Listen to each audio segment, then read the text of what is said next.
Nandana Braja Janaranjana Jamuna Tira Vanachari Tira Vanachari Jamuna Tira Vanachari Tira Vanachari Jaya Radha Madhava Kunja Bihari Radha Madhava Kunja Bihari Jaya Radha Madhava Kunja Bihari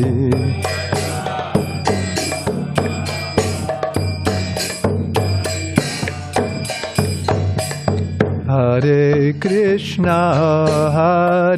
Krishna, Krishna Krishna, Hare Hare, Hare Rama,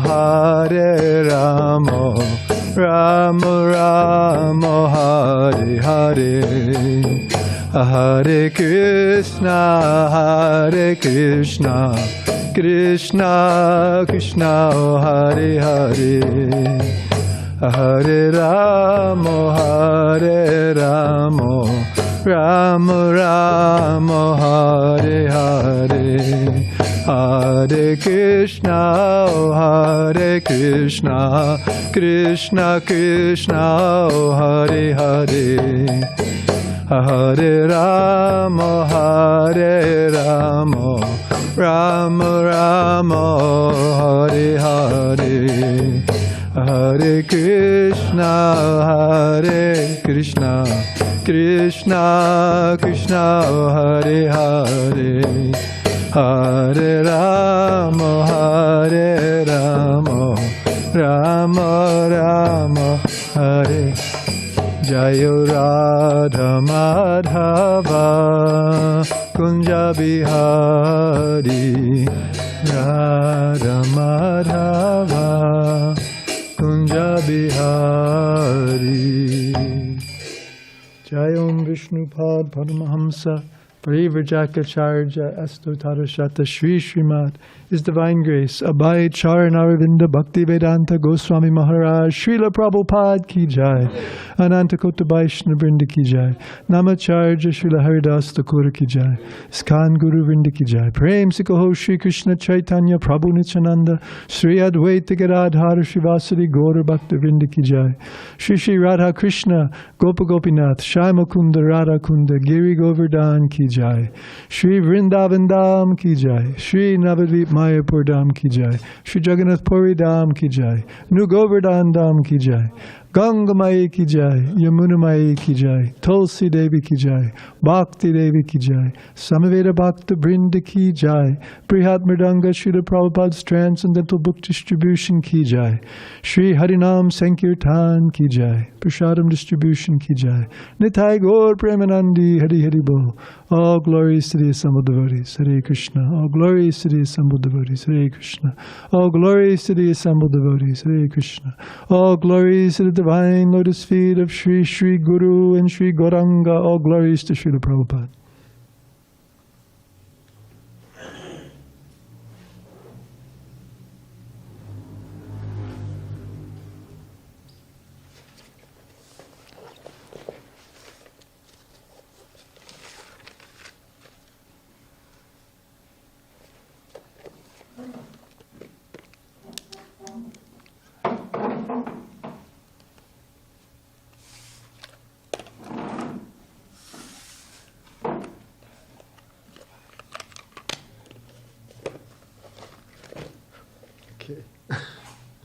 Good morning, everyone. Hare Krishna. Seeing the structure of the universe. Oops. Om Namo Bhagavate Vasudevaya. Om Namo Bhagavate Vasudevaya. Om Namo Bhagavate Vasudevaya. So, we're going to read the chapter summary and the first two verses, And then on the third verse, Srila Prabhupada gives a purport. So that's the one I guess we'll do the word by word for and everything. Studying the structure of the universe. In this chapter, there is a description of various islands, beginning with Plakshadweep, and the oceans that surround them. There is also a description of the location and dimensions of the mountain known as Loka. The island of Plakshadweep, which is twice as broad as Jambudweep, is surrounded by an ocean of salt water. The master of this island is Idmajiva, one of the sons of Maharaj Priyavrata. The island is divided into 7 regions, each with a mountain and a large river. The second island is called Shamali Dvipa. It is surrounded by an ocean of liquor and is 3,200,000 miles wide, twice as wide as Plakshadweep. The master of this island is Yagyabahu, one of the sons of Maharaj Priyavrata. Like Plakshadweep, this island is also divided into 7 regions, each with a mountain and a very large river. The inhabitants of this island worship the Supreme Personality of Godhead in the form of Candramā. The third island, which is surrounded by an ocean of clarified butter and is also divided into 7 regions, is called Kushadweep. Its master is Hiranyareta, another son of Maharaj Priyavrata, and its inhabitants worship the Supreme Personality of Godhead in the form of Agni, the fire god. The width of this island is 6,400,000 miles, or in other words, twice the width of Shamalidweep. The fourth island, Kranchadweep, which is surrounded by an ocean of milk, is 12,800,000 miles wide, and is also divided, like the others, into 7 regions, each with a large mountain and a large river. The master of this island is Grita Prishta, another son of Maharaj Priyavrata. The inhabitants of this island worship the Supreme Personality of Godhead in the form of water. The fifth island, Shakadweep, which is 25,600,000 miles wide, is surrounded by an ocean of yogurt. Its master is Medhatiti, another son of Maharaj Priyavrata. It is also divided into 7 regions, each with a large mountain and a large river.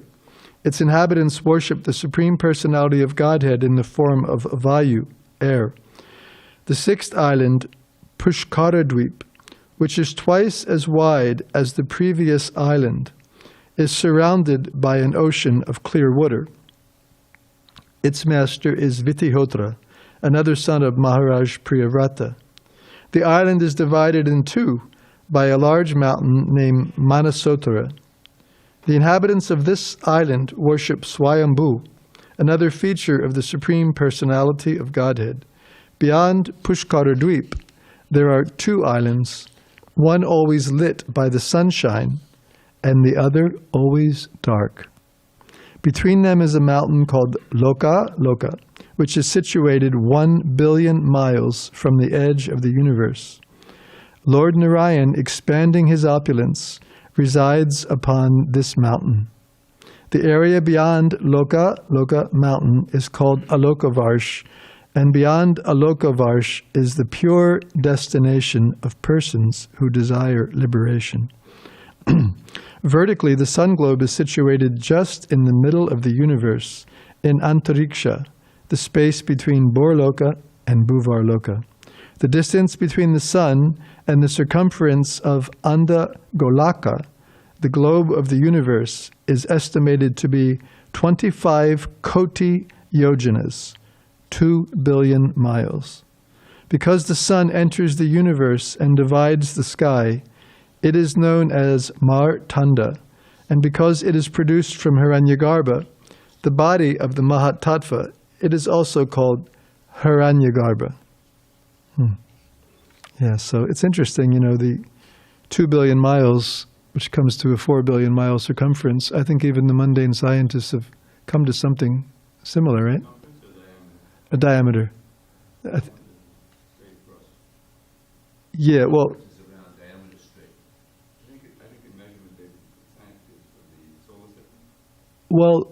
like this, it's 2 billion miles out from the middle, so it's 4 billion miles across. Right, sorry, yeah, yes, excuse my poor English. Anyway, I think I've heard that they're also coming up with similar numbers. Anyway, yeah, that's there. Yeah. When I lived here in the 80s, I think Dravida Prabhu was here, we had, yeah, so we still had Sadhaputta and Drudakarma here. So when we got to this sort of chapter, we would have been able to get through it quite nicely, as a lot of this technical information. Dravida Prabhu, do you want to read the Sanskrit to these?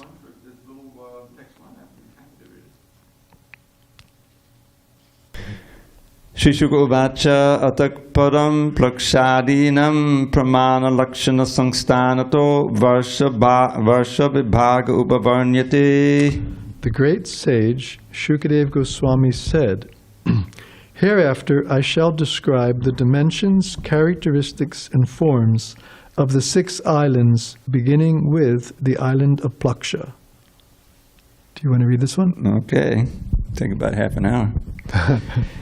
Jambudvipo yam yavat pamana vistaras tavatat charado dina parivestito yata meru jamvakyena lavano dadhir apitato dvi guna vishalena plakshakyena parikshipto yata parikha vayopavena plaksho jambu pramano dvipakyakaro hinmaya uttito yatragnir upaste saptajihvas tasyadipati priyavratatmaja idmajivah swamdvipam saptavarshani vabhajya saptavarshanaavabhya atmajebhya akalaya swayam atma yogena paramarama.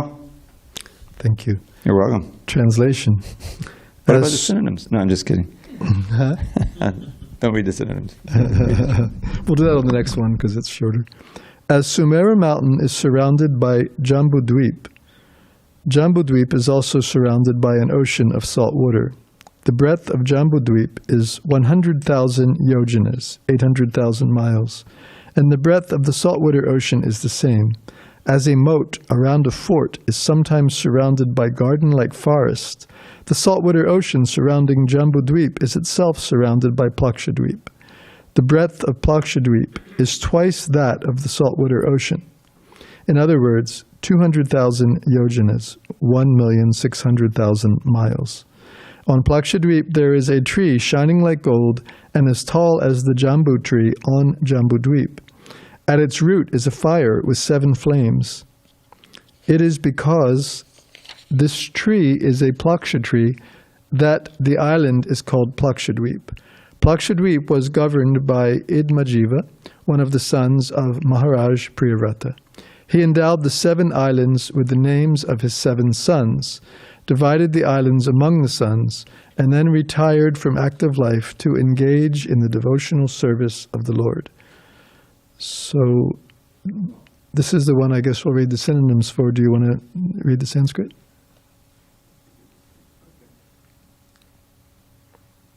I think, and then... Okay. Okay, so just go right to that. Okay, so translation and purport by His Divine Grace, Srila Prabhupada.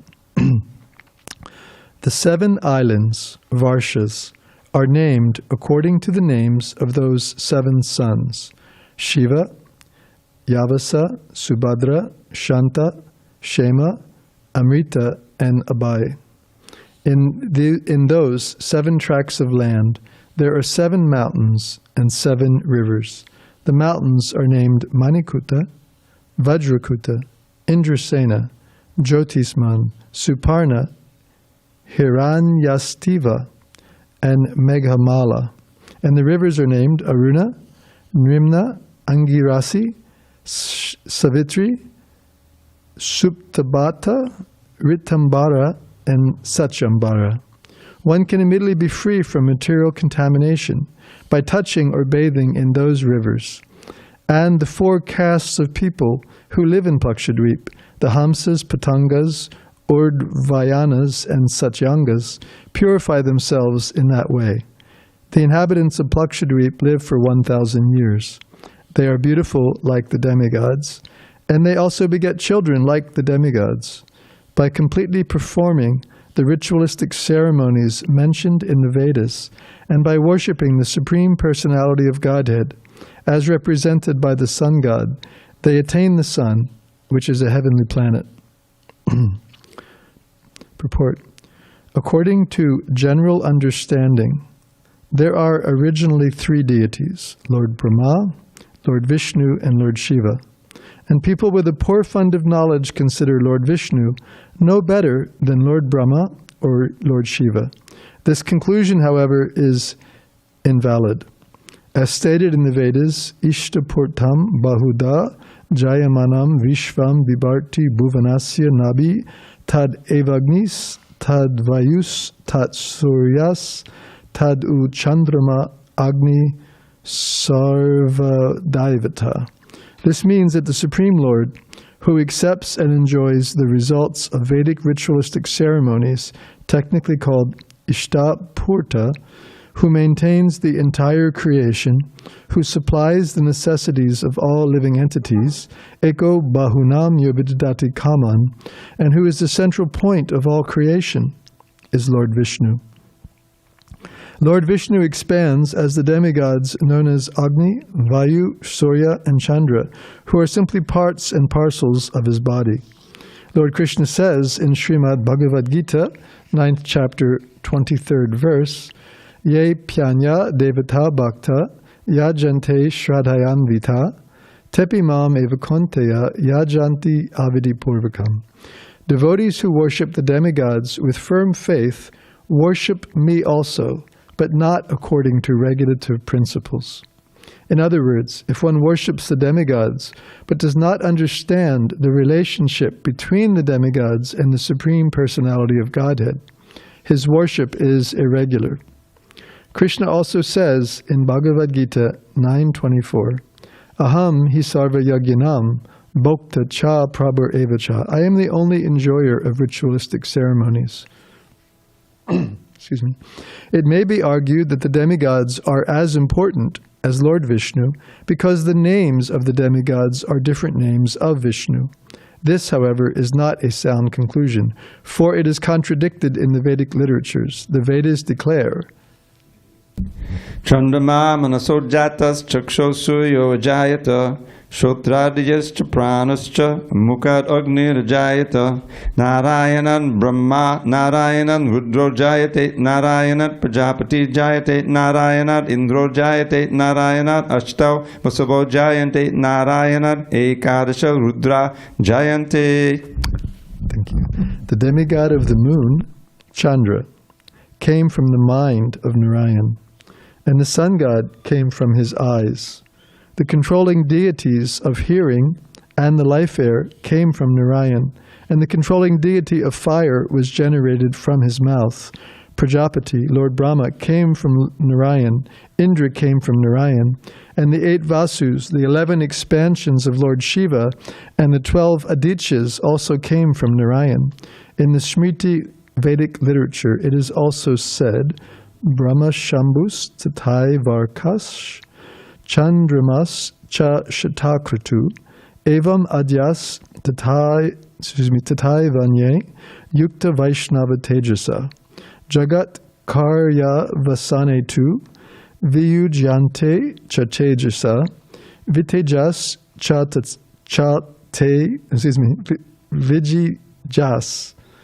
Vitijas cha te sarve panchatvam upayanti te.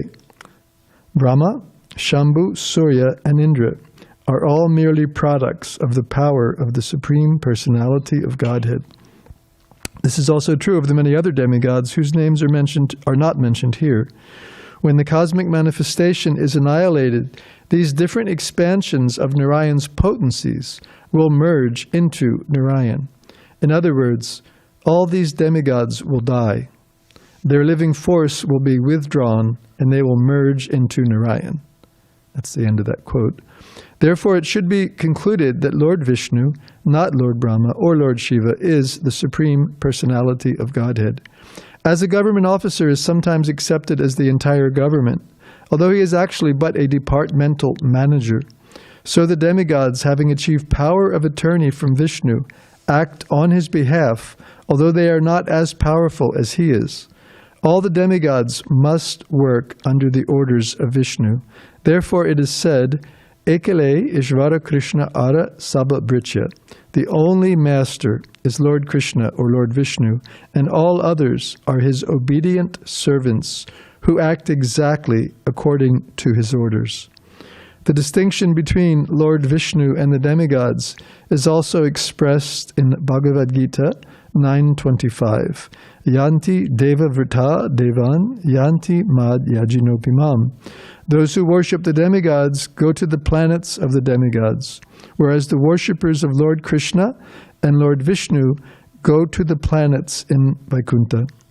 These are the statements of the Shmiti. Therefore, the idea that Lord Vishnu is on the same level as the demigods is in contradiction to the Shastras. The demigods are not supreme. The supremacy of the demigods is dependent on the mercy of Lord Narayan, Vishnu, or Krishna. Om Jnanatamaraṇdasya Karanjanan Shalakaya Chakṣurul Militanjana Tasmai Shri Guruve Namaha. So, we covered a lot of ground there, getting into this chapter. And what Srila Prabhupada's bringing out is particular points about worshipping the Supreme Lord as opposed to worshipping the demigods. And Srila Prabhupada is making a really strong case. You know, he's saying the general understanding is there's three deities, Brahma and Vishnu and Shiva. And people with a poor fund of knowledge, you know, they become confused by this, and they think that therefore they're all equal. But Prabhupada's first point is that this conclusion is invalid, and then he invalidates it by explaining, you know, who the Supreme Personality of Godhead is. And, you know, it's interesting, like he's pointing out by quoting a Vedic mantra that all kinds of sacrifices are being offered, but it's Ishtapurta, it's the Supreme Lord himself who accepts and enjoys the results of all these sacrifices. You may be offering, and it's also pointed out in the Bhagavad Gita, that you may have faith in a particular demigod, but that faith to actually be instilled is actually instilled by the Lord, right? And the ability of that demigod both to receive the offering and to give some benefit to the worshipper, all of that is actually coming by the Lord. The demigods themselves don't independently have the power to accomplish any of these things. Of course, they are acting as very important servants of the Lord, therefore they are empowered by the Lord to do all these things. But Srila Prabhupada is pointing out that there's a big difference here, you know, and then he goes on to quote Eko Bahunam Yavidadikaman, so that's a very famous verse, that we are eternal, Krishna is eternal, we are conscious and Krishna is conscious. But then you get to a big difference, is that Krishna is the one, Eko Bahunam, amongst the many, Yovidadati Kaman, the Kaman, all of our desires, all of our needs. Krishna is the one who is fulfilling those. And it's not just for us little guys, but he's even fulfilling those for the big guys, for the demigods. Their abilities to accomplish anything themselves, right, are also coming from the Lord himself, right? And they are all serving the Lord. And actually this is their happiness, is actually to be servants of the Lord. And this is their prescribed duty. This is their identity, is to be servants of the Lord. And you know, they themselves, although people with a poor fund of knowledge, you know, we may go out of our way to worship them, they themselves are not feeling that way, right? Like Lord Brahma himself, he writes about the sun and the sun god. You know, a very beautiful verse. He says, I worship Govinda, the primeval Lord, by whose order the sun, who is the king of all planets in the eye of this world, full of infinite heat and light, performs his duty, mounting the wheel of time, right? So they're very happy to do this, right? It was pointed out here that the sun comes from the eyes of the Lord, right?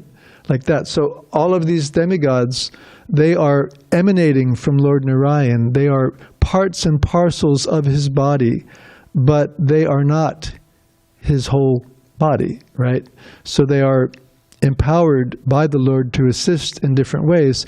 And then Srila Prabhupada, you know, brings in the Bhagavad Gita 9:23 and 24, and he's saying, devotees who worship the demigods with firm faith worship me also, but not according to regulative principles. In other words, Prabhupada says, if one worships demigods but does not understand the relationship between the demigods and the Supreme Personality of Godhead, his worship is irregular, right? So this is a really important point, because like, we need the benefit of worshiping the Supreme Lord, but a lot of times we may do things out of a poor fund of knowledge or out of specific desires, right? People worship the demigods in an irregular way, right? But as we know that the regular way to gain success, the regular way to nourish the body is what?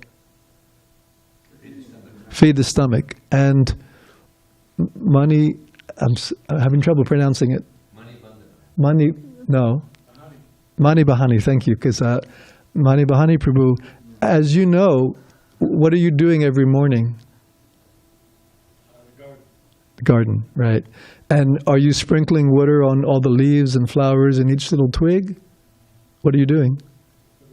The roots, right? So any good gardener knows, and he's a very good gardener, that if you want Krishna's garden to bloom as it's blooming with so many beautiful fruits and flowers to offer to Sri Sri Radha Giridhari, you water the root, right? If you want to live in a prosperous, successful country, you pay your taxes to the government, right? When I was younger, at one point, a group of us from San Diego Temple were stationed in Venezuela. It was an unusual time, but we were doing some business there to help support the temple. And so we had 9 guys down there, and so we rented an apartment in a place called Maracaibo. And at that time, Venezuela was the most prosperous country in South America. But this is how it ran. We rented this apartment, and we wanted to get the electricity turned on, because generally if you live in the city, you need electricity. So I went down to the electric office, and I said, okay, we just rented such and such an address, and we'd like to get the power turned on. And they said, yes, yes, yes, fill out this form, and filled it all out. And they said, that'll be, you know, whatever, $60, and they'll be there. This was like 1984, I believe, 83 or 84. So basically, let's say it was 84, you know, June 1st, 1984. They said, they'll be there to turn it on June 1st, 1985. And like my jaw dropped, you know, my skin went white. Like 8 guys are back there waiting to take a shower, you know. So like, and then they say, but if you pay a bribe, the same guys with the same truck, with the same skills, will be there tomorrow morning at 8 o'clock to turn on your power. If you pay a bigger bribe, they'll be there in 45 minutes, you know. So, you know, we paid the bribe, you know, and the power came on and everybody was happy, right? But this is called irregular worship, right? Is that like somebody wants to get some immediate benefit, right? So they are worshiping some demigod that like, well, you know, like that. But this is irregular, and although someone may get some very temporary benefit, right? Then it's irregular and it's not good. It's ultimately, we're not deriving the benefit of worshiping the Supreme Personality of Godhead and getting the Supreme Lord's reciprocation, which is what we really need.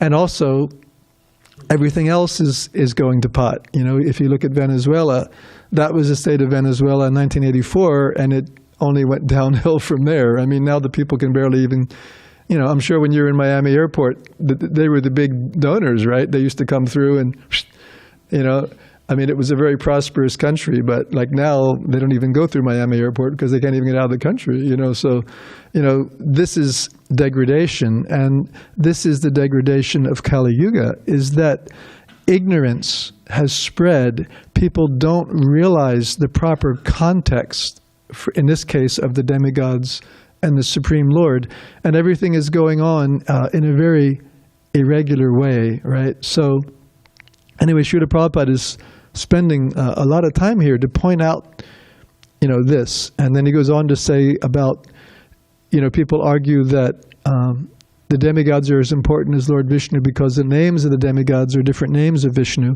And then Srila Prabhupada quotes another Vedic verse explaining in detail how the demigods are coming out of different parts of the body of Narayan.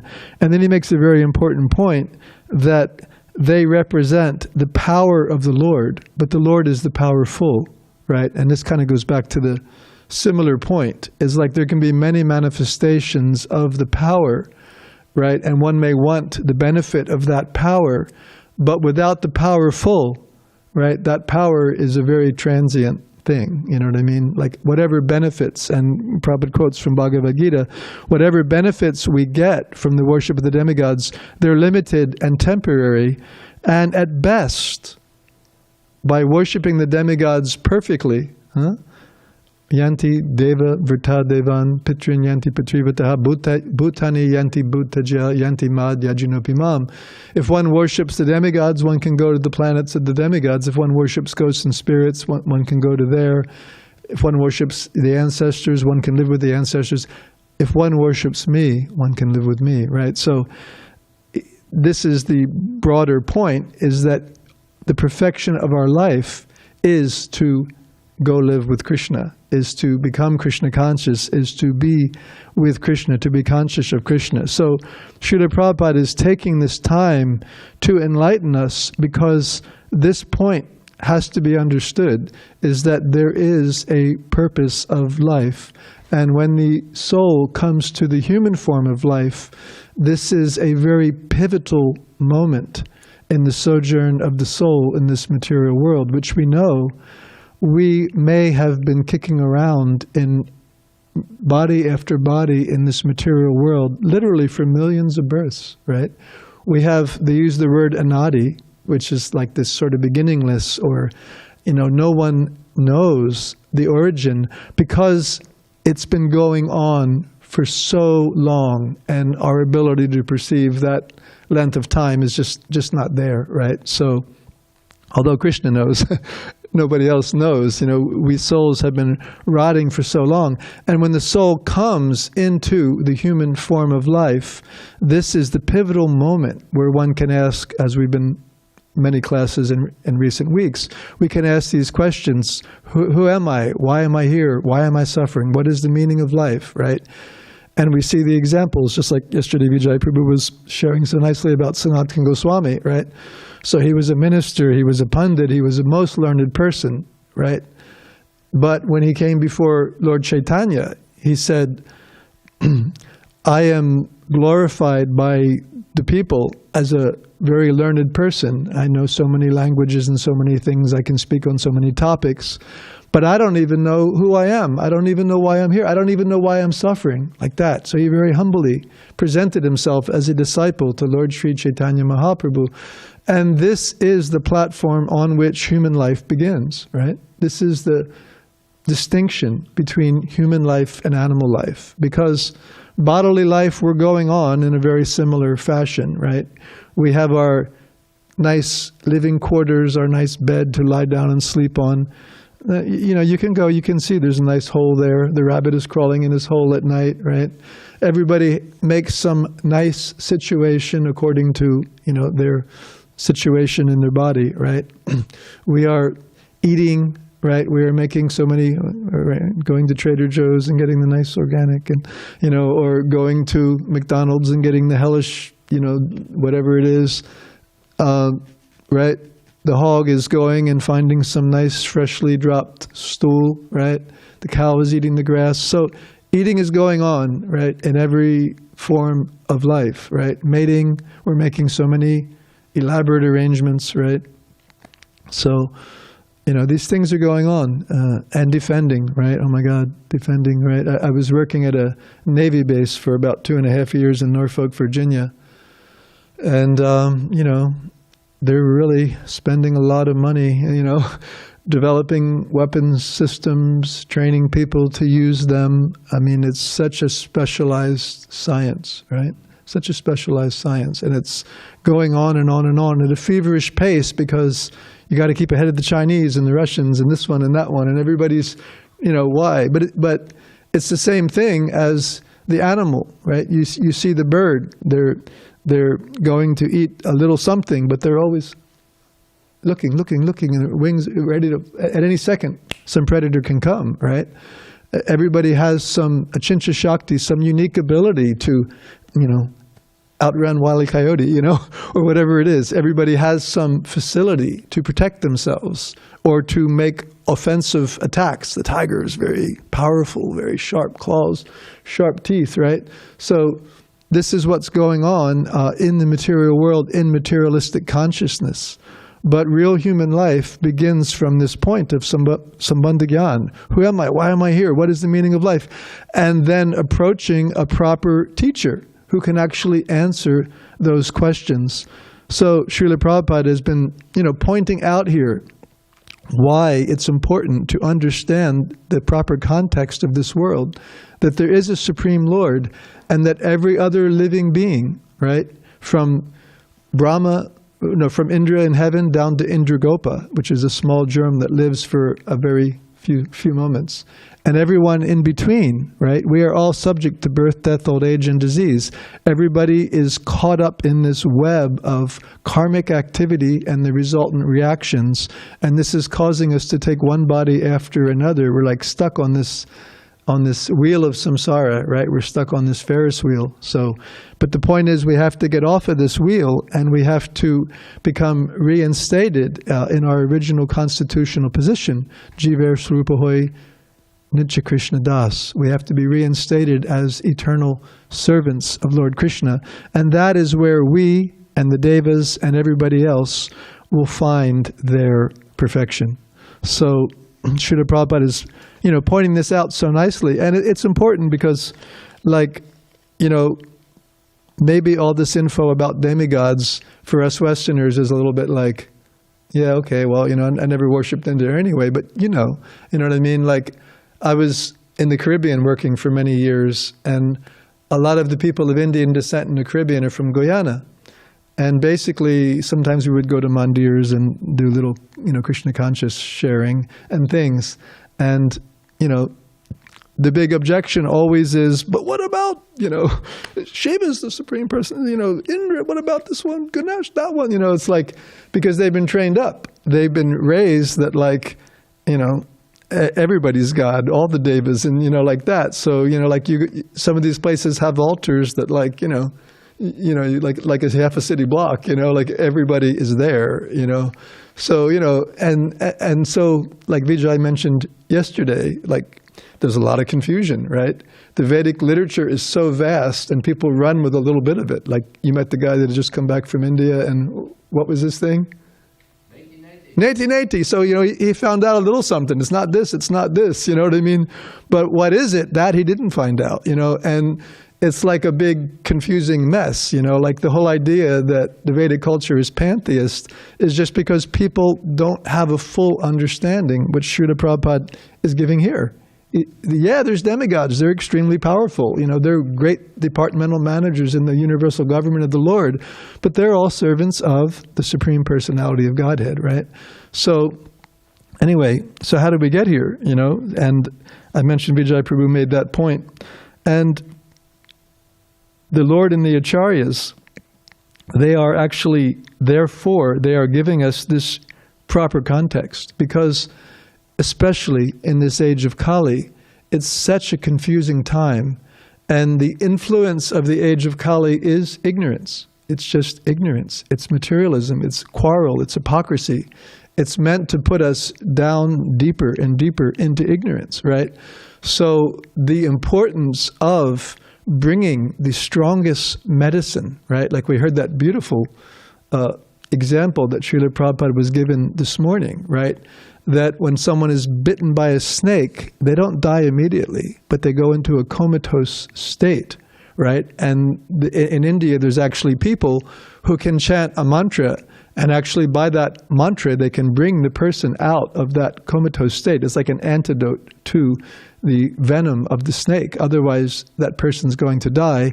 And similarly, this Hare Krishna Maha Mantra is actually the antidote for all of this ignorance which we are in. You know, like some of the younger devotees may know, in recent years, there's been lots of movies about post-apocalyptic times, right? And you get these situations where there's basically like the zombie apocalypse, right? And all these people are walking around and they've been transformed into people that are so ignorant that basically they're just running around eating each other, and any sane person is just running for cover, you know? So they've made so many stories like this, and it sounds fantastic.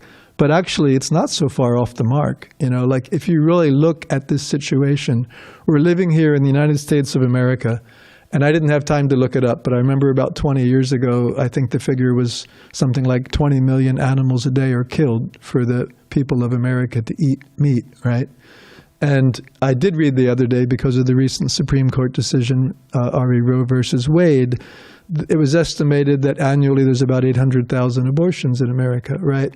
So this is a very deep, deep, dark place. I mean, like millions and millions and millions of animals are being murdered every single day. I mean, this is like, you know, this is very, you know, very dangerous times. And this level of absorption and ignorance is condemning all of us souls to countless lifetimes stuck in this material world, you know. So therefore, the mission of the acharyas and the mission of the Supreme Lord is to actually give us this light which can free us from this dense, dense darkness, right? And the importance of Lord Krishna's holy names and the descriptions of his forms and his qualities and his pastimes, this is the only right medicine that has the potency to actually free people from this level of ignorance, right? That's why this was brought to a head about 5,000 years ago. Srila Vyasadeva, the literary incarnation of God, had just finished compiling like all the Vedic literatures, like, you know, the Vedas, the Upanishads, the Puranas, the Mahabharata. And even after all that, he was sitting in his ashram in the Himalayas, and he was feeling despondent. He was feeling unfulfilled, and he was pondering, you know, I've studied properly, I performed proper austerities. Why am I feeling this way? And he began to get an inkling, you know, that there's a reason I haven't in all of these things, because I've tried to make so many considerations to give people impetus to at least follow the Vedic principles, so that gradually they'll make progress. Like you read some of these Puranas, they always have these palashrutis, you know, this, if you do this, you'll get this, if you do that, you'll get that. And people, they get enlivened by that because they have desires. We have desires. Prabhupada says we come to this world, what is it? Vyavaya Mishra Madra Shesha Hijantu. We want to eat meat. We want to have sex. We want to drink alcohol. We want to get intoxicated. This is the sad fact. We want to be the enjoyers and the exploiters and the controllers, right? So we have these desires, and Narada Muni is saying in a lot of these literatures, in the name of Vedic progress, you're giving them license to do these things. And although your intention was good, the reality is Kali Yuga is about to start, and it's just not going to make it, you know? He said, therefore, the reason his guru Narada Muni came right when he was feeling that way, and he said, he asked his guru, why am I feeling this way? And he said, the reason is you haven't directly glorified enough the Supreme Personality of Godhead, his name, fame, form, qualities, pastimes. Only these descriptions can actually benefit the people, right?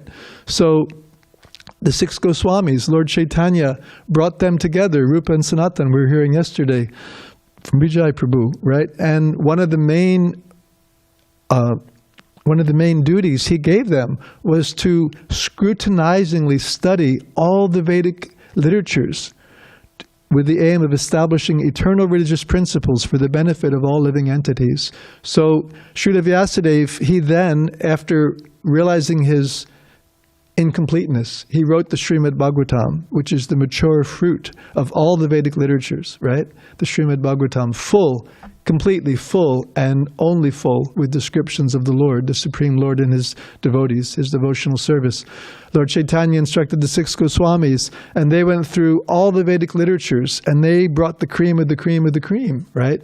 Because, and then Srila Prabhupada and our previous acharyas, they took that contribution, and Srila Prabhupada traveled to every continent on this planet, and he wrote his books, and he spread his teachings, and he wrote his books in such a way that any common man and woman, and child for that matter, can read and assimilate these topmost Vedic truths, which enliven and enlighten us about our relationship with the Supreme Personality of Godhead, which is the only remedial measure which can actually put out this fire that we are caught in, this blazing fire and this dark, dark ignorance. So I'm just looking at the time. I better stop. Any comments, corrections, or questions? Jivita Prabhu. Thank you. Not on you, but this verse you just cited, where Narada comes and tells Vyasadeva the problem. And the translation we have now, this is the 5th chapter, 1st canto, and it's text 8. Narada says, according to this, you have not actually broadcast the sublime, spotless glories of the Lord. That philosophy that doesn't satisfy the transcendental senses of the Lord is considered worthless. Right. But Prabhupada didn't say you have not actually broadcast. And the Sanskrit doesn't say it, almost not. Anudir prayam. You have not, you have hardly broadcast. In other words, you have practically not. Right. But the Mahabharata was there. Right. Krishna's in the Mahabharata. Purana. Right. There's other Puranas. Right. But the sole focus, the Shastra had to be the sole focus, and not, concessions for any demigod worship had not been written. That's the Bhagavatam. I just wanted to make that point. Yeah, and also another word. So much of the purport in it was about seeing the demigods. People make the mistake of seeing the demigods as objects of worship, and they can fulfill, and they forget about God because they have material desires. Right. So just as we say in the morning about the holy name and offense of the holy name, and to see the name of Brahma and Shiva on an equal level. So there's this word that probably uses the word equalize, but the real word is equate. Equate is to see things as equal, but they're probably not. Right. And so the people equate the demigods, Brahma and Shiva, but all these other demigods you just mentioned with Vishnu. And this is the problem. And that's why Krishna says Yanti Devrata Deva, and as you cited. If you worship the demigods, you go to the demigods. It's not the same as worshiping me directly. Right. Thank you. A big point of Prabhupada's preaching. Yeah, thank you. Does anyone else have a comment or question?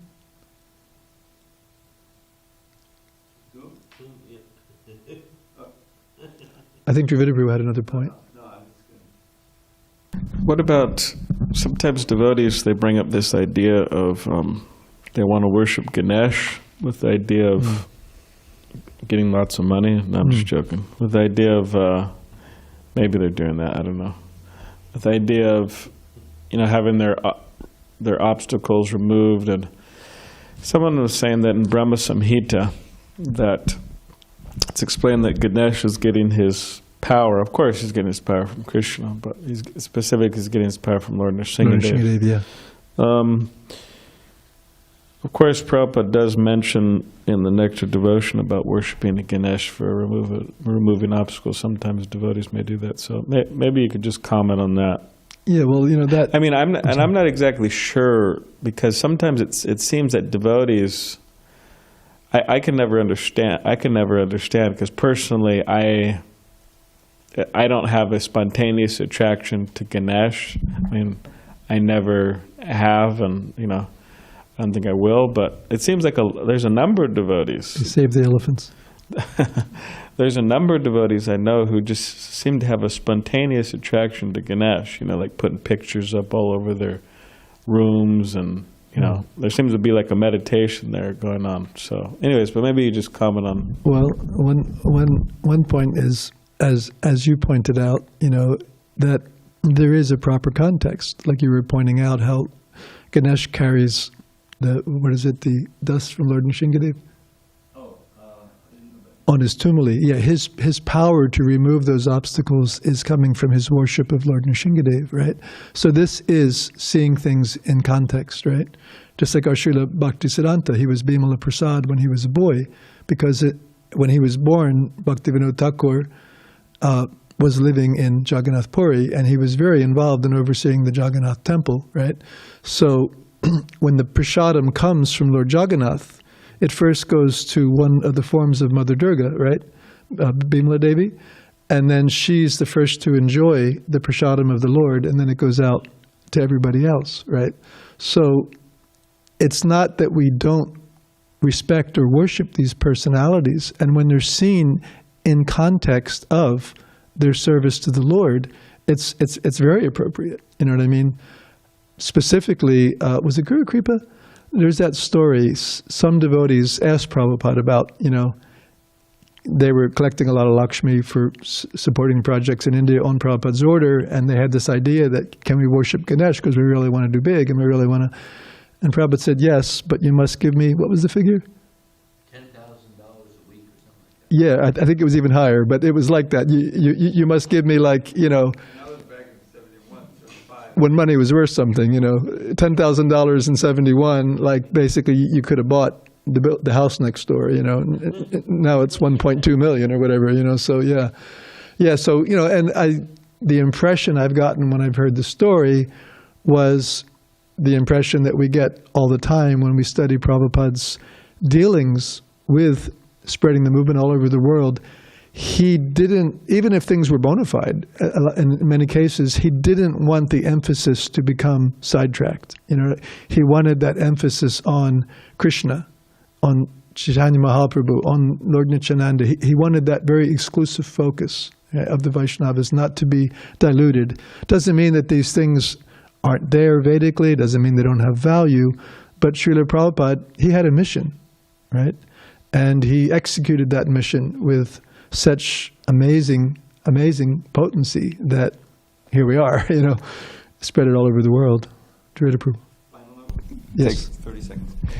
The idea that the devotee should worship Ganesh, which is in the next with devotion, again, an editorial problem. We looked it up and researched it, and in the Bhakti Rasamrita Sindhu, it's not there in the text, but in the notes of Jiva Goswami. And it's not that devotees in general should worship Ganesh, but before performing puja on the altar, the pujaris should worship Ganesh. It's for the pujaris. It's not for all the devotees. But there is that general thing that he removes obstacles to devotion. So we have in front, because there are in so many temples. Yeah. And I think as long as we, as Balaram was sharing, have that understanding of where his power is coming from and what his devotional relationship is with Lord Nrsingadev, it's perfect, right? Okay. Well, it goes back to the motive. Why are you worshiping? Oh, I'll get rich. No. We're worshiping so that the obstacles to devotion will be removed, So it's all coming back to the devotional service. Right. Thank you. Like the gopis were worshiping Katyayani, right? Yeah. But what were they worshiping her for, right? Krishna. Thank you very much. I just have a quick question. Sometimes devotees may have problems with their health, like different organs can get out of balance, and since the demigods are responsible for the functioning of the organs, is it possible for the holy name to actually help you, in your health situation? Like if you chant offenselessly, because I've heard somewhere that if you chant the holy name, it can not only get you a chance to attain love of God, but also help you in your physical condition too, if you're suffering, if you have problems, issues with health. Yeah, it's a very good question. Everything is possible. There's that beautiful verse, Akama Sarvakama Va Mokshakama Dhardi Tivrena Bhakti Yogena Yajita Purusham Para. It's that whether one is free from all desires, Akama, or whether one has many desires, Sarvakama, or one desires liberation, whatever it is, whatever needs we may have, one should with full enthusiasm, worship the Supreme Personality of Godhead, right? So those benefits certainly can come from chanting and come from other ways of worshiping the Supreme Personality of Godhead.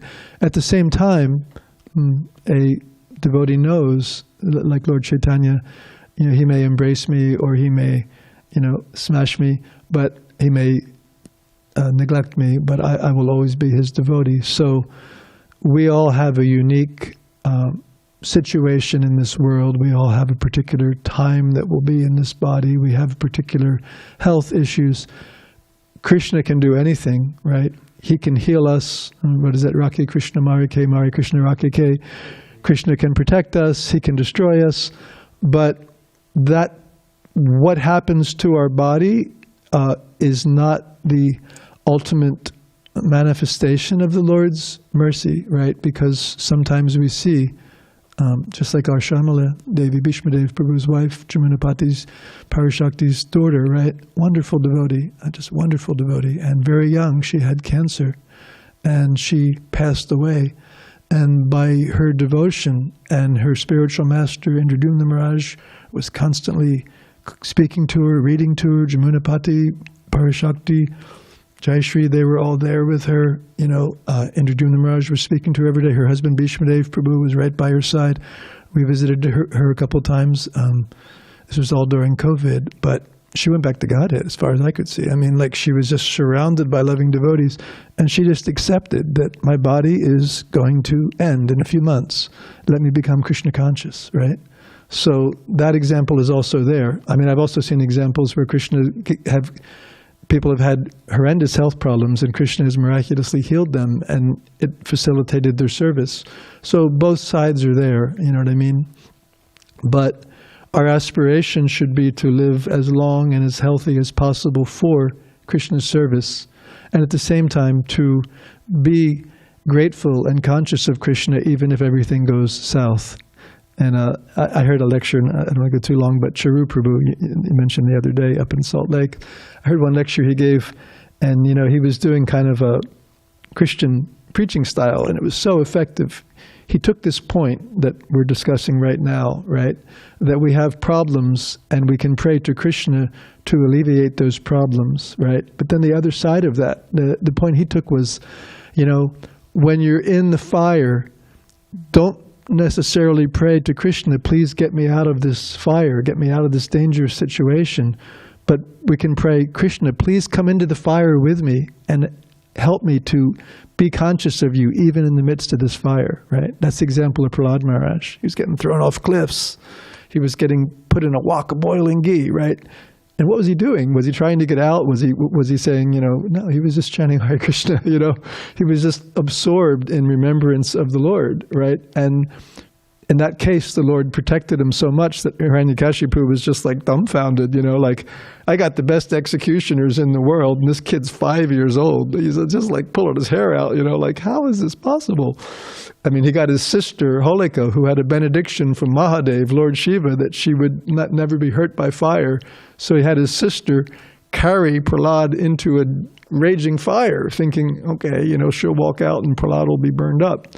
Guess what? She burned up and Prahlad walked out, And then Parvati was like scratching her head and said, Lord Shiva, you gave her this benediction. What happened? He said, yeah, but it wasn't to burn up a pure devotee, so Krishna may protect us or he may destroy us, but our perfection of life is to be Krishna conscious, you know what I mean? And of course, a young devotee with a young body should be, praying that please keep me healthy, keep me strong so I can serve you, so I can become more Krishna conscious, right?